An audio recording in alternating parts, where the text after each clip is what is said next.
Ensinamento estoicos. 5 lições sobre como pensar com clareza. Marco Aurélio é um dos filósofos estoicos mais famosos e conhecidos de todos os tempos. Foi imperador romano de 161 a 180 d.C. e foi o último governante de uma linha mais tarde conhecida como os 5 Bons Imperadores. Ele foi uma das posições mais altas de poder no mundo na época e teria acesso à realização de todas as suas tentações e desejos, caso os desejasse, mas em vez disso, dedicou sua vida à imparcialidade e à justiça durante seu governo. Aurélio encontrou tempo para construir uma série de escritos autobiográficos, agora conhecidos como Meditações, que se tornaram um dos textos mais importantes dentro da filosofia estoica. Nas Meditações que Aurélio descreve, guias sobre como melhorar a si mesmo. Líder de um poderoso império que passou por várias guerras durante seu governo, Aurélio usou sua própria filosofia estoica para se livrar do estresse e das preocupações e para ser o melhor e confiável líder que poderia ser. O estoicismo é uma filosofia antiga e incrivelmente famosa que, além de uma teoria, é também uma maneira verdadeiramente inspiradora de pensar e viver. Os estoicos acreditavam firmemente que fazer a coisa certa era a chave para a felicidade individual e que, para fazer a coisa certa, era necessário um bom julgamento e um pensamento racional claro. Portanto, com isso em mente, neste vídeo falaremos sobre como você pode desenvolver uma mente racional através de 5 lições importantes que podem ajudá-lo a pensar com mais clareza a partir dos ensinamentos de Marco Aurélio. Antes de continuarmos, verifique sua inscrição no canal. É muito importante que você esteja inscrito para nos apoiar e nos incentive a fazer mais vídeos. Lição 1. Treine sua percepção. Marco Aurélio dizia: escolha não ser prejudicado e você não se sentirá prejudicado. Uma das maiores lições do estoicismo é assumir o controle de sua percepção. Estamos acostumados a julgar tudo o que encontramos, qualquer evento, vivenciamos qualquer pessoa que conhecemos, vemos todos eles fazerem um julgamento de valor. Algo foi ruim, bom, chato, divertido, bonito, feio, etc. Isso é sem o nosso conhecimento, uma prática muito exaustiva e também pode afetar nossas vidas para pior. Por exemplo, julgar cada interação que você tem em um dia particularmente difícil como horrível, dá ao próprio dia uma visão ainda mais negativa. Se você rotular uma festa que foi como chata, isso é tudo que será.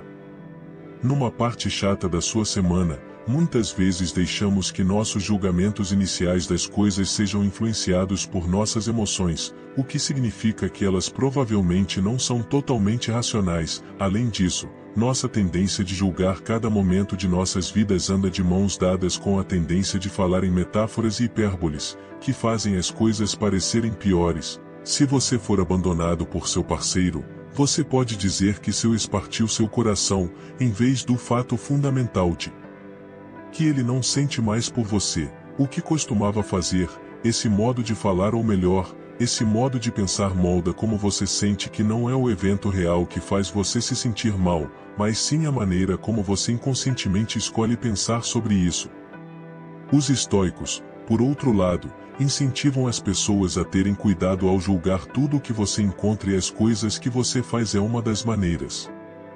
Ter cuidado é desfazer seus julgamentos, o que significa essencialmente olhar além deles para poder esquecer seu primeiro instinto e julgar algo através de lentes mais otimistas e razoáveis. Você pode tentar reformular aquela parte chata da festa em sua mente como um evento onde você conheceu um novo lugar e conheceu algumas pessoas novas. Tudo bem, depois você pode notar que realmente não se identificou com ninguém, mas não entrou com a expectativa de negatividade como tal. Praticando para não julgar tudo com base em seu primeiro instinto e a emoção é a melhor maneira de começar a treinar sua percepção da vida. Sempre que você pensa sobre qualquer coisa de uma forma opinativa, tente se perguntar se é racional, em que baseei minha opinião. Existe uma maneira melhor ou mais positiva de interpretar isso. Marcos Aurélio enfatizou que os danos só podem ocorrer se você os considerar como danos. Isso significa que qualquer experiência difícil que você passou parece cada vez pior, quanto mais difícil e pior você considera que é.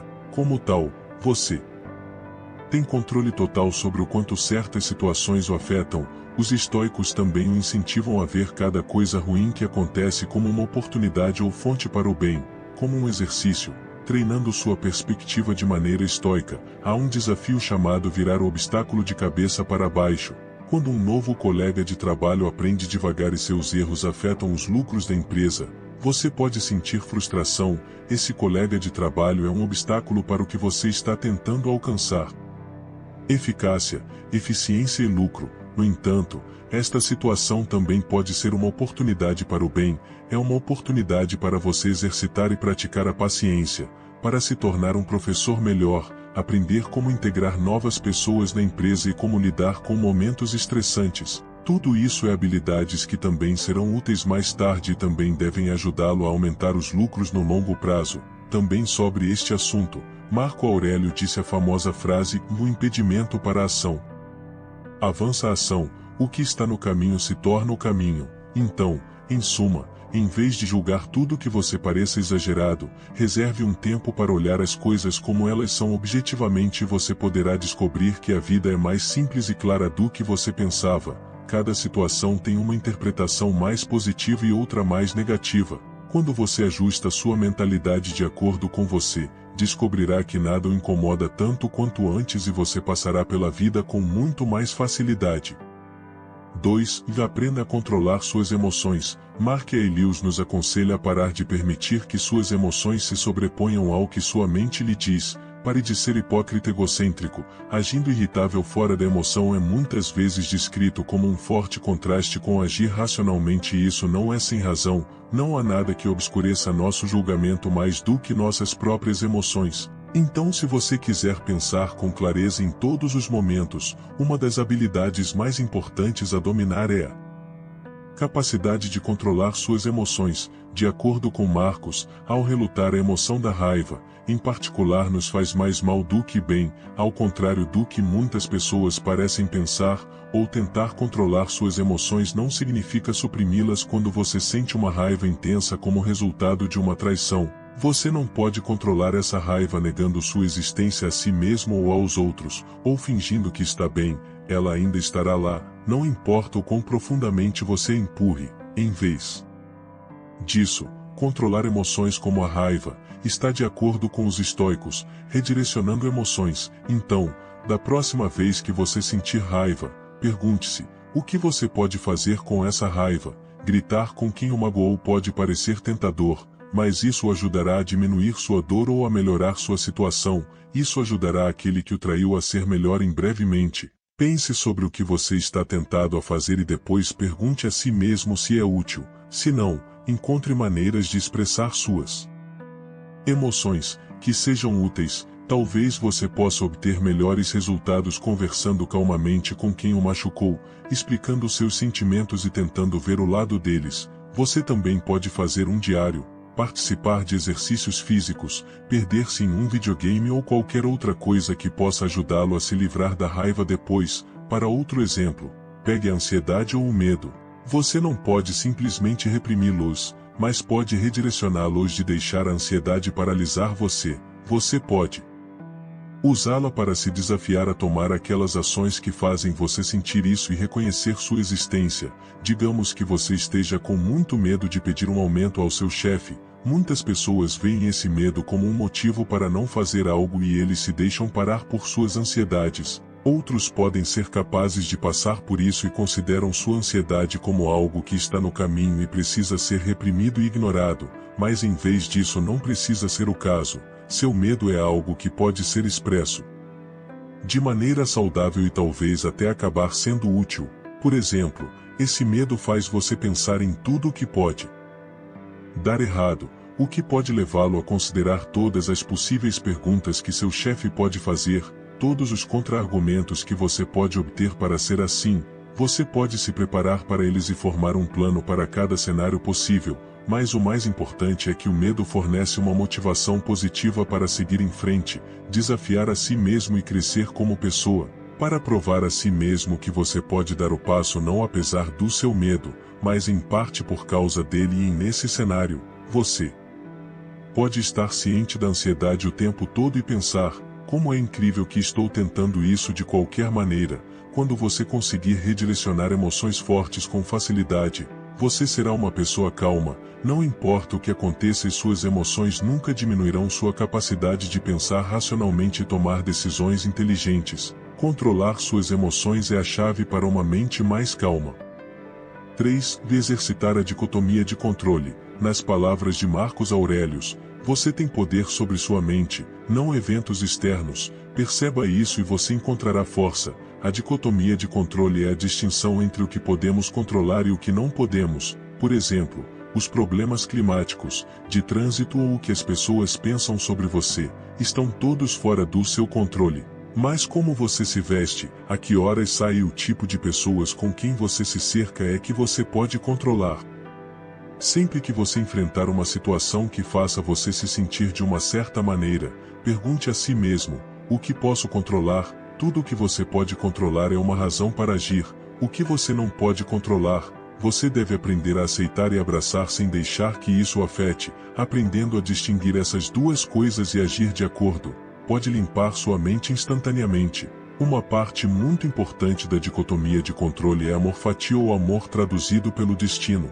Quando você abraça vida e todas as circunstâncias que ela lhe traz, você sempre amará a vida. Você não pode escapar do destino ou decidir circunstâncias que estão fora do seu controle, mas você pode escolher amar sua vida, não importa o que aconteça. Se você descobrir que foi rejeitado por um emprego que deseja há anos, você pode pensar que não há redenção em tal situação. Você queria o emprego, tentou e falhou. Você não poderia possivelmente fingir amar o destino em uma circunstância como essa. No entanto, isso é um mal-entendido. Em vez de ver o fato de você não ter cumprido sua ambição puramente como um resultado negativo, investigue o que levou ao resultado negativo e use-o para fazer um movimento positivo, ou o motivo por que você não conseguiu o emprego. Foi um fracasso de sua parte. Caso em que isso é algo que você pode controlar, você pode trabalhar nessas falhas e tentar novamente quando uma oportunidade semelhante aparecer no futuro, ou o motivo foi um fator externo, como nepotismo ou um conflito de personalidade com um membro da equipe de contratação. Isso nunca esteve sob seu controle, o que significa que a oportunidade nunca existiu de verdade e não faz sentido ficar chateado por algo que nunca existiu. Uma parte de aceitar o destino é distanciar-se de um resultado fixo e de marcadores externos de sucesso. Se você quiser ser um escritor, por exemplo, e medir seu sucesso pela quantidade de vendas que seu livro faz, então você deixará seu sucesso ser controlado pelo mercado de livros arbitrário da época. Mas se você decidir medir seu sucesso pelo quão satisfeito você está no seu produto acabado ou pela quantidade de trabalho que você dedica a ele, então você está no controle de seu sucesso. Portanto, certifique-se de fazer tudo ao seu alcance para tentar alcançar seus objetivos, mas nunca se esqueça de que você pode não alcançá-los e aceite essa possibilidade com antecedência. Se nos ocuparmos apenas com o que está sob nosso controle e jurarmos aceitar tudo que não é exatamente do jeito que vem, então a pessoa ficará calma, aconteça o que acontecer. 4. Abrace as virtudes. Citando Marco Aurélio, mergulhe profundamente dentro de si mesmo, pois uma fonte de bondade está pronta para jorrar se você persistir em sua busca. Uma virtude pode ser vista como uma excelência de caráter ou, mais simplesmente, colocada moralmente correta. Comportamento. Tal comportamento não apenas beneficia você e aqueles ao seu redor, mas também contribui para o bem maior. O estoicismo abraça a ideia de um universo interconectado, onde tudo e todos compartilham um elo. Consequentemente, o que serve ao bem maior, eventualmente beneficia você também. Portanto, os estoicos acreditavam firmemente que aqueles que estavam mais em harmonia com a razão, eram aqueles que se dedicavam ao bem-estar mais amplo. Em outras palavras, eles praticavam virtudes. Ao contrário, a ausência de conduta virtuosa é atribuída à ignorância. Segundo os estoicos, quando a vida o impulsiona para circunstâncias imprevistas, as virtudes podem ser suas estrelas guia, direcionando-o para o caminho certo e mantendo-o com os pés no chão. É por isso que os indivíduos são mais enriquecidos com a virtude. Vires muitas vezes emanam tranquilidade e compostura. Para incorporar qualidades virtuosas, é preciso internalizar as 4 virtudes cardeais do estoicismo: sabedoria, justiça, temperança e coragem. Na perspectiva estoica, a sabedoria é a capacidade de distinguir entre o bom, o mal, o neutro e tudo o que está entre eles. Implica transcender a influência das emoções, permitindo que a razão governe o que é moralmente. Apenas confrontado com um dilema, a sabedoria permite que você analise ambas as opções com uma mente clara. Em seguida, vem a justiça. A sabedoria é a base da justiça, implicando um compromisso com o que é certo e equitativo para si e para os outros. Os estoicos consideravam isso um dever para consigo mesmo, para com os outros seres humanos e para com a sociedade como um todo. Coragem, a terceira virtude, permite a ação mesmo diante do medo pessoal. Ela impulsiona você a agir por um bem maior ou realizar tarefas, apesar da incerteza sobre o resultado. Coragem não implica a erradicação do medo, desejo ou ansiedade, mas sim a decisão consciente de prosseguir superando barreiras emocionais. Por último, temperança, também conhecida como moderação. Temperança significa manter um caminho equilibrado entre os extremos. Trata-se de exercitar-se controle, contenção e disciplina. Marco Aurélio destacou o traço humano de autorregulação, que nos diferencia dos animais. A temperança prioriza o bem-estar a longo prazo em vez da gratificação passageira. Considere um exemplo mundano: um saco de batatas fritas, entregando-se ao saco inteiro, pode trazer prazer momentâneo, mas aqui coloca em risco a saúde e até mesmo o humor. Exercitar temperança significa fazer uma pausa depois de algumas mordidas. Sabedoria é fundamental. Engajar a quantidade certa para consumir antes de parar. O estoicismo categoriza coisas e ações em bens, males e indiferença. Buscar o bem, evitar o mal e abraçar a indiferença de acordo com a preferência pessoal, eram princípios orientadores. Afastar-se dessas virtudes equivale a promover o roubo maligno, desrespeitar a imprudência ou abster-se de ações boas e indiferentes, como dar um passeio. Esses princípios não oferecem mais do que apenas melhoria pessoal, eles promovem um estado de compostura serena. Alinhando suas ações com essas virtudes garante que você sempre pise no caminho da retidão, guiado pela razão e, portanto, cultivando uma mente tranquila. 5. Abrace uma perspectiva mais ampla. Em nossa citação final de Marco Aurélio, ele ecoa eloquentemente a sabedoria de Platão. Sempre que você quiser falar sobre pessoas, é melhor ter uma visão panorâmica e ver tudo de uma vez que adotar uma visão ampla é um aspecto extremamente vital para alcançar a clareza mental na agitação da vida. Muitas vezes nos encontramos entrincheirados no meio de cada problema, cada desafio, sentindo como se carregasse o peso do mundo. Imagine fazer parte de uma pequena multidão. Pode parecer que a cidade inteira está sufocando no congestionamento, mas mudar o seu ponto de vista a apenas alguns passos de distância pode revelar uma realidade totalmente diferente. Em essência, quando nos distanciamos e contemplamos a grande tapeçaria do nosso mundo e da existência, percebemos como minuto em que são nossas experiências pessoais e quão infinitesimais somos no vasto esquema das coisas. Essa mudança de perspectiva revela o reino expansivo além de nosso encontro imediato. Muitas vezes as pessoas ignoram a verdade de que seus próprios encontros e pontos de vista não são os únicos que merecem consideração. Mesmo dentro suas próprias vidas, consideram alguém que teve uma experiência desfavorável com cães. Eles podem achar um desafio compreender que os cães possam ser companheiros queridos para outras pessoas, a menos que reconheçam deliberadamente a possibilidade de experiências diversas de tempos em tempos. É imperativo dar um passo atrás e perguntar: o que sou? Negligenciar ou não compreender esta prática introspectiva traz vários benefícios. Por exemplo, imaginar ter que escolher entre permanecer em seu emprego atual ou buscar um cargo recém-disponível em outro lugar. Tal decisão pode parecer assustadora, especialmente se você não tiver certeza se alguma das opções atenderá às suas aspirações. Enquanto seu trabalho atual oferece estabilidade e você está cauteloso com as responsabilidades adicionais vinculadas a uma promoção, o fascínio de um salário melhor, você pode se sentir preso neste dilema. No entanto, uma riqueza de perspectivas inexploradas está abaixo da superfície.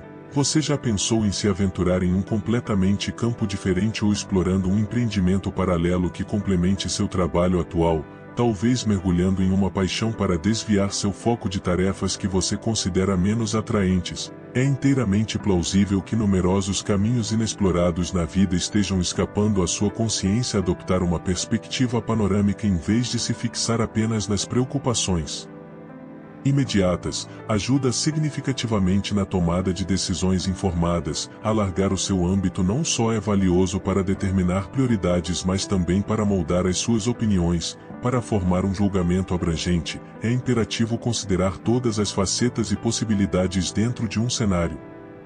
Além disso, dada a situação, recuar significa distanciar-se de preconceitos e pontos de vista pessoais. Renunciar temporariamente aos seus desejos pode oferecer um novo ponto de vista que o leva a refletir sobre aqueles ao seu redor e suas responsabilidades para com eles. Na intensidade do momento em que você pode perceber uma ação, como jogar lixo, como inconsequente. No entanto, quando você faz uma pausa e amplia sua perspectiva para abranger a totalidade do mundo e as consequências potenciais. Se todos seguirem o exemplo, a insignificância de sua inclinação para o lixo torna-se claramente aparente em contraste com o bem-estar do planeta. Como mencionado anteriormente, Estoico acreditava firmemente na interconexão de tudo no mundo, postulando que a melhoria geral do mundo contribui inerentemente para o bem-estar pessoal de alguém. Portanto, dar um passo atrás para abraçar um ponto de vista global, em vez de focar apenas em sua própria vida, tem um significado imenso. Confrontado com um desafio de adversidade de decisão ou uma mudança que altere sua vida, você tem a capacidade de fazer perguntas introspectivas, seja no calor do momento ou mais tarde, talvez enquanto caminha ao ar livre ou durante uma sessão reflexiva de registro no diário, uma atividade que Marcos Aurelius defendeu particularmente. Essas questões permitem que você se aprofunde em seus pensamentos e ações. Você pode pensar que no calor do momento jogar lixo não é grande coisa, mas quando você dá um passo para trás e pensa no mundo inteiro, na possibilidade de todo mundo fazer isso, você descobre que vê o pequenez do seu desejo de jogar lixo em comparação com o bem-estar do mundo. Como dito antes dos estoicos pensarem que tudo no mundo está interligado e que o bem-estar geral do mundo também melhora o seu bem-estar pessoal, tomando assim dar um passo para trás e olhar para o mundo como um todo, em vez de apenas para a sua vida, é tremendamente importante ao enfrentar um problema de escolha ou mudança. Na vida, você pode se perguntar interiormente algumas perguntas. Isso pode acontecer no momento ou mais tarde, talvez quando você estiver pensando ao longo do dia, seja durante uma caminhada ou ao fazer um diário sobre algo que Aurelius era um fã particular das perguntas mais comuns a serem feitas a si mesmo: quais poderiam ser os efeitos de longo prazo da minha ação de escolha? Como a perspectiva de outra pessoa sobre isso poderia diferir da minha? Eu conheço alguém em uma situação semelhante ou com objetivos semelhantes em mente que poderia ajudar? A minha ação de escolha afeta meu bem-estar? Ela afeta o bem-estar daqueles ao meu redor? Considerar todos os aspectos do mundo ajuda a si mesmo no sentido de que o ajuda a compreender suas ações, pensamentos, vida e escolhas com mais clareza, e ajuda a si mesmo no sentido de que permite que você ajude o mundo quando considera o quadro geral que sempre fará. Tenha uma visão de supervisão que o deixe livre de preconceitos ou dúvidas desnecessárias. Se você gostou deste vídeo, certifique-se de conferir nossa playlist para mais vídeos para ajudá-lo a encontrar sucesso e felicidade usando a sabedoria filosófica antiga. Não se esqueça de se inscrever. Muito obrigado por assistir. Até o próximo.